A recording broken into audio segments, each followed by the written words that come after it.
Hello दोस्तों, आज पढ़ेंगे हम क्लास 12th का मैथ जो बोर्ड एग्जाम के लिए बहुत इंपॉर्टेंट है। और इस वीडियो में सिर्फ 2 मार्क्स वाले प्रश्न को पढ़ेंगे। मैंने किस तरह के प्रश्न बोर्ड एग्जाम में पूछे जाते हैं।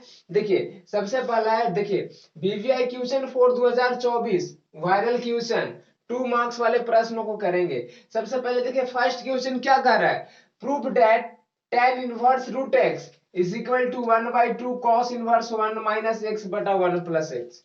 इस तरह के प्रश्न है। तो देखिए कैसे इसको सॉल्व करेंगे। सबसे पहले देखिए, इसको एलएचएस पढ़ेंगे और इसको क्या पढ़ेंगे, आरएचएस पढ़ लेंगे। तो चाहे देखिए, चाहे तो इससे चलिए चाहे इससे चलिए, हमको देखिए आरएचएस से चलते हैं। आरएचएस में क्या है, देखिए लिख लेते हैं आरएचएस। आरएचएस में क्या है, 1/2 cos इनवर्स 1 माइनस एक्स बटा 1 प्लस एक्स। इस तरह से है। अब जहां पे x है वहां पे हम पुट कर लेते हैं x is equal to tan square theta. देखिए ध्यान से, जहां पे x है वहां पे क्या पुट कर लेंगे, टेन स्क्वायर थीटा। तो यहाँ पे देखिए क्या हो जाएगा, 1/2 cos inverse 1 minus x. X के जगह पर क्या पुट करेंगे, टेन स्क्वायर थीटा, और बटा 1 प्लस एक्स। एक्स के जगह पर क्या पुट करेंगे, टेन स्क्वायर थीटा। ध्यान से देखिएगा, 1 माइनस टेन स्क्वायर थीटा बटा 1 प्लस टेन स्क्वायर थीटा किसका फॉर्मूला है, cos 2 थीटा के। किसका फॉर्मूला है, cos 2 थीटा। याद रखिएगा, पूरा फॉर्मूला किसका है, cos 2 थीटा का। देखिए इस तरह लिख देते हैं, 1 माइनस टेन स्क्वायर थीटा बटा 1 plus tan square theta is equal to किसका फॉर्मूला है, cos 2 थीटा के। ठीक है। अब यहाँ पे देखिए ध्यान दीजिएगा, एक और फॉर्मूला होता है cos inverse cos x is equal to क्या, x। याद रखिएगा। देखिए यहाँ पे ध्यान से, अब cos इनवर्स cos थीटा क्या होगा, इज इक्वल टू थीटा, यानी थीटा की जगह पर खाली क्या है, 2 थीटा। तो 2 से 2 कैंसिल, बचा क्या, थीटा। अब हमको देखिए यहाँ से पुट क्या किए हैं, आप यहाँ पे पुट क्या किए हैं, देखिए x is equal to tan square theta. तो यहाँ पे स्क्वायर है, इधर आएगा तो रूट, तो टेन थीटा बराबर क्या हो जाएगा, रूट एक्स।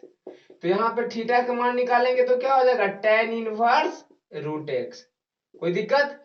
अब जहां पे थीटा है वहां पे क्या रखेंगे, टेन इनवर्स रूट एक्स। तो देखिए हम चले थे आरएचएस से, देखिए एलएचएस में ही लाना है ना, एलएचएस हो गया क्या, प्रूव्ड। ठीक है। चलिए नेक्स्ट क्वेश्चन देखते हैं। ये देखिए नेक्स्ट क्वेश्चन क्या है, देखिए प्रूव दैट कॉस क्या है, डिटरमिनेंट। डिटरमिनेंट का क्वेश्चन है, पढ़े होंगे आप लोग डिटरमिनेंट। तो देखिए कॉस 15 डिग्री, साइन 15 डिग्री और साइन 75 डिग्री और कॉस 75 डिग्री है ना, इज इक्वल टू क्या लाना है, 0। तो देखिए बहुत आसान क्वेश्चन है। एलएचएस से चलिए, पहले एलएचएस में क्या है, एलएचएस क्या है, कॉस 15 डिग्री और साइन 15 डिग्री और साइन 75 डिग्री और इंटू में क्या, कॉस 75 डिग्री। बहुत आसान क्वेश्चन है। यहां से हम मल्टीप्लाई कर लेंगे तो क्या हो जाएगा, यहां से हम मल्टीप्लाई करेंगे तो cos 15 और इंटू साइन 75 हो जाएगा, नहीं cos 75, cos 15 इंटू क्या हो जाएगा, cos 75 डिग्री। और बीच में क्या होता है, माइनस, यहां से मल्टीप्लाई करेंगे तो sine 75 degree into sine 15 degree. एक फॉर्मूला आप लोग पढ़े थे कि cos a into cos b minus sine a into sine b. किसका फॉर्मूला है, तो cos ए प्लस बी का। ध्यान दीजिएगा, एक फॉर्मूला पढ़े थे, cos a into cos b minus sine a into sine b. किसका फॉर्मूला है, cos ए प्लस बी का। तो ध्यान दीजिएगा, यहां तो उसी तरह से है, cos a into cos b minus sine a into sine b, यानी किसका फॉर्मूला होगा, cos ए प्लस बी, यानी 15 प्लस 75। ठीक है। अब यहाँ पे क्या हो जाएगा, cos 75 में 15 को ऐड करेंगे तो क्या हो जाएगा, 90, और cos 90 का मान क्या होता है, 0। आरएचएस आ गया ना, आरएचएस प्रूव्ड। ठीक है। चलिए अब नेक्स्ट क्वेश्चन देखते हैं। हेलो दोस्तों, देखिए नेक्स्ट क्वेश्चन क्या है, नेक्स्ट क्वेश्चन क्या है, यहाँ पे देखिए डिटरमिनेंट का क्वेश्चन है ना, डिटरमिनेंट का लिखा हुआ है फाइंड द, देखिए फाइंड वैल्यू ऑफ, इसका मान निकालना है। तो सबसे पहले लिख लीजिए डिटरमिनेंट क्या दिया गया है, 497357 547, इस तरह से। हम तो जानते हैं इसको क्या बोलते हैं R1 और इसको क्या बोलते हैं R2 और ये क्या है R3 और इसको क्या बोलते हैं C1 और इसको C2 और इसको क्या बोलते हैं C3 बोलते हैं। ठीक है, तो हम सबसे पहले देखिए ये सब नहीं लिखना है, सबसे पहले हम एक्सपेंड करना है, इसको एक्सपेंड करना है सोल्व। तो देखिए सबसे पहले हम देखिए चाहे तो एक्सपेंड C1 से कर लीजिए, चाहे C2 से, C3 से, R1 से, R2 से, किसी तरह से एक्सपेंड कीजिए, आंसर सेम ही आएगा। तो हम एक्सपेंड करते हैं R1 से, तो यहाँ पे लिखेंगे एक्सपेंडिंग अलोंग R1, R1 के थ्रू एक्सपेंड करेंगे तो यहाँ पे क्या हो जाएगा देखिएगा ध्यान से, क्या हो जाएगा 4 लेकर चलेंगे, अगर 4 लेंगे पहले तो यहाँ पे क्या होगा इसके सामने वाला खत्म और इसके सामने वाला कॉलम खत्म और इसके सामने वाला रो खत्म, तो बचेगा क्या 5 7 4 7। ओके, अगर 9 लेकर चलेंगे देखिए चिन्ह plus minus plus minus plus minus plus minus minus plus minus plus होता है। ठीक है, अगर 9 लेके चलेंगे तो -9, इसके सामने वाला कॉलम खत्म और रो खत्म, तो क्या बचा 3 5 और 7 7, ये खत्म तो 3 5 7 7। अब लेके चलेंगे +7 इस तरह से, तो ई खत्म हो जाएगी इसके सामने से और डी खत्म, तो क्या बचेगा 3 5 और क्या बचा 5 4। अब कर लीजिए कैलकुलेशन, यहाँ पे गुना करेंगे 7 से 5 में तो क्या हो जाएगा 35 और 7 से 4 में करेंगे तो क्या होगा 28 -9 इंटू 7 से 3 में करेंगे तो क्या होगा 21, यहाँ पे क्या होगा 35 और +7 इंटू यहाँ से 4 से 3 में करेंगे तो 12 और 5 से 5 में करेंगे तो 25। ठीक है, तो यहाँ क्या होगा 4 इंटू अब 35 में से कितना जाएगा 28, तो कितना बच जाएगा 7।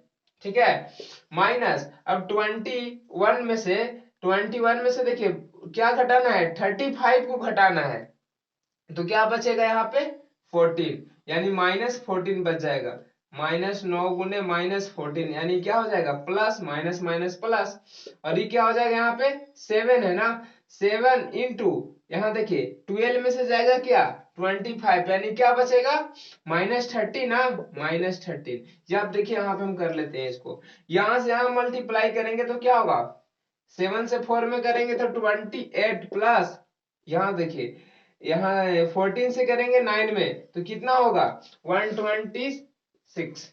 ठीक है ना, और प्लस प्लस माइनस माइनस यहाँ 13 से 7 में करेंगे तो यहाँ पे क्या होगा 91। देखिए अब इसको और इसको ऐड कर लेते हैं, यहाँ पे कितना हो जाएगा 8 में 6 को जोड़ेंगे 14 और 2 2 4 1 5 154, यहाँ 91। अब घटा लीजिए इसको, इसमें से जाएगा तो 3 और ये कितना बचेगा 6, 3 सेट, यही हो गया आंसर। ठीक है, चलिए नेक्स्ट क्वेश्चन देखते हैं। चलिए नेक्स्ट क्वेश्चन देखते हैं, नेक्स्ट क्या है find the value of dy by dx। यहाँ देखिए dy by dx के मान ज्ञात करना है, यानी y इज इक्वल टू दिया गया एकदम आसान है ना, चेन रूल से बनाएंगे इसको। देखिए कैसे, देखिए dy by y is equal to क्या दिया गया है cos √sin x, डिफरेंशिएशन करना है, y का क्या हो जाएगा x के सापेक्ष dy बटे dx, अब फिर किसका होगा cos का, तो देखिए ध्यान से किसका होगा cos का, तो cos का क्या होता है माइनस साइन, जो इनटू में इसको लेकर चलेंगे साइन और sin√x, और फिर किसका होगा √sin x का, देखिएगा ध्यान से, तो यहाँ पे क्या हो जाएगा माइनस साइन और इंटू sin√x, और यहाँ √x का क्या होता है 1/2√x और x के रूप में है क्या sin x, और फिर किसका होगा sin x का dx। ठीक है, तो यहाँ पे क्या होगा माइनस साइन और sin√x, और यहाँ 1/2 sin x, और साइन का क्या हो जाएगा cos x। अब इसे सजा के लिख लीजिए माइनस cos x इंटू क्या हो जाएगा sin√x, और बटा में क्या हो जाएगा 2√sin x। ठीक है, यही हो गया आंसर। चलिए नेक्स्ट क्वेश्चन देखते हैं।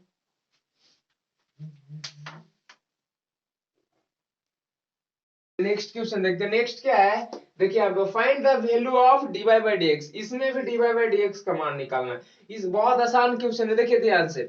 इसमें भी क्या करेंगे, लिखेंगे सॉल्यूशन क्या है, y is equal to under root sine x.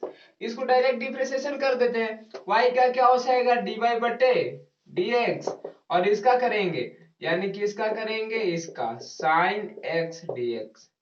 तो रूट एक्स का क्या होता है, 1/2 रूट एक्स, एक्स के रूप में क्या है साइन एक्स, और फिर से किसका हो जाएगा, साइन एक्स का तो होगा ना, तो साइन एक्स, तो यहाँ पे क्या होगा साइन का कॉस, तो यानी यहाँ पे क्या हो जाएगा 2 अंडर रूट साइन एक्स, और गुने साइन का क्या हो गया कॉस एक्स। सजा के लिख सकते हैं कॉस एक्स बटा 2 अंडर रूट साइन एक्स। हो गया आंसर, ठीक है। चलिए नेक्स्ट क्वेश्चन देखते हैं। नेक्स्ट क्वेश्चन देखते हैं। देखिए नेक्स्ट क्या है, देखिए बस ध्यान से देखिए यहाँ पे क्या है सॉल्यूशन। तो पहले लिखेंगे solution y is equal to क्या है, cos inverse 1 minus x square 1 plus x square. अब जहां पे x है वहां पे पुट कर लेते हैं tan थीटा, x की जगह पर क्या पुट कर लेंगे tan थीटा, तो यहां से थीटा का मान निकालेंगे तो क्या हो जाएगा tan इनवर्स x। तो y इज इक्वल टू यहाँ पे क्या हो जाएगा cos inverse 1 minus x square, x की जगह पर क्या रखना है tan थीटा, तो tan स्क्वायर थीटा और बटा क्या हो जाएगा 1 plus tan square theta. y is equal to cos inverse, देखिए पूरा किसका फॉर्मूला है, तो cos 2 थीटा का, किसका फॉर्मूला है cos 2 थीटा। तो यहाँ पे देखिए cos इनवर्स cos थीटा क्या होता है इज इक्वल टू थीटा, तो y इज इक्वल टू क्या बचेगा 2 थीटा, तो थीटा का मान क्या है, यहाँ पे देखिए ध्यान से थीटा का मान क्या है tan इनवर्स x। लेकिन यहाँ पे क्या करना था dy बाई dx के मान निकालना है, तो यहाँ पे देखिए लिखेंगे y is equal to 2 tan inverse x है, तो यहाँ लिख लेंगे differentiating y with respect to x, तो y का क्या हो जाएगा dy बटे dx, और 2 बाहर फिर से किसका होगा tan इनवर्स x का dx, तो 2 गुने tan इनवर्स x का क्या होगा 1/1 प्लस एक्स स्क्वायर, यानी क्या हो जाएगा 2/1 प्लस एक्स स्क्वायर, ठीक है। चलिए अब आगे देखते हैं। चलिए देखते हैं नेक्स्ट क्वेश्चन। नेक्स्ट क्वेश्चन क्या है, find dy by dx y is equal to क्या है sin qx इंटू कॉस के पावर 5x है। तो देखिए क्या है सॉल्यूशन लिखेंगे y is equal to sine q x into cos के पावर 5x। सबसे पहले u इसको पढ़ लेंगे और इसको v, तो u इंटू v का आप लोग फॉर्मूला जानते हैं ना, u बाहर v का डिफरेंशिएशन और प्लस v बाहर u का डिफरेंशिएशन, इस तरह से, ठीक है। तो चलिए देखिए क्या होगा, यहाँ पे क्या हो जाएगा y का dy बटे dx, u बाहर यानी बाहर हो जाएगा साइन क्यू एक्स बाहर, v का डिफरेंशिएशन यानी cos के पावर 5x का डिफरेंशिएशन, और प्लस फिर v बाहर होगा तो cos के पावर 5x बाहर, फिर साइन क्यू एक्स का क्या हो जाएगा डिफरेंशिएशन। ओके, अब देखिए यहाँ पे क्या हो जाएगा साइन क्यू इसे के त्यों रहेगा। अब यहाँ पे होगा cos के पावर 5, तो पहले पावर के होगा, तो फॉर्मूला क्या था पावर नीचे और पावर में से एक घट जाएगा, तो 5 नीचे और 5 में से एक घट जाएगा तो 4 हो जाएगा। फिर से किसका होगा cos का, तो cos का क्या होता है माइनस साइन एक्स, और फिर क्या है प्लस में cos के पावर 5x इंटू इसका क्या होगा साइन क्यू एक्स का 3 नीचे और 3 में से एक घट जाएगा, और फिर से किसका होगा साइन का, तो साइन का क्या होता है cos x, ठीक है। हो गया आंसर। चलिए नेक्स्ट देखते हैं। चलिए नेक्स्ट क्वेश्चन देखते हैं। नेक्स्ट क्या है, देखिए बहुत आसान क्वेश्चन है, डिटरमिनेंट का क्वेश्चन है, इतना इज इक्वल टू 0 प्रूव करके लाना है, आसान है। आप लोग पढ़े होंगे कि दो कॉलम अगर सेम हो जाए या दो रो सेम हो जाता है तो आंसर 0 हो जाएगा। बस इसमें भी उसी तरह से कोई दो को सेम कर दीजिए, ठीक है। तो चलिए इसमें करते हैं। सबसे पहले यहाँ पे लिख लेंगे सॉल्यूशन क्या है, दिया गया डिटरमिनेंट क्या है 1 1 1 ए बी सी और b प्लस सी और c प्लस ए और a प्लस b। ध्यान दीजिएगा इसको और इसको, इसमें c1 में c2 को ऐड नहीं, c2 में c3 को जोड़ दीजिए, ठीक है। तो यहाँ पे देखिए c2 में c3 के जोड़िएगा तो a plus b plus c हो जाएगा। ठीक है, और इसमें जोड़ेगा तो a प्लस बी प्लस सी, यानी कॉमन कर लीजिएगा तो क्या हो जाएगा यहाँ पर C1 और C2, ये तो 1 1 हो जाएगा ना, a प्लस बी प्लस सी बाहर ले लीजिएगा तो यहाँ C1 और C2 क्या हो जाएगा आइडेंटिकल, तो जीरो हो गया आंसर, दो सेम हो जाएगा। तो चलिए करते हैं, यहाँ पे लिख लेते हैं C1 में क्या C2 है ना, C2 में किसको ऐड करेंगे, C2 में ऐड कर लेते हैं C3 को, तो यहाँ पे क्या हो जाएगा देखिएगा ध्यान से, 1 1 1 इसमें ऐड करना है, तो ये क्या हो जाएगा a प्लस बी प्लस सी, ये क्या हो जाएगा, ये भी हो जाएगा a प्लस बी प्लस सी, ये भी हो जाएगा a plus b plus c, और ये बच गया तो लिख दीजिए b प्लस सी और c प्लस a और a प्लस b। ठीक है, अब कॉमन कर लीजिए, टेकिंग, लिखेंगे टेकिंग कॉमन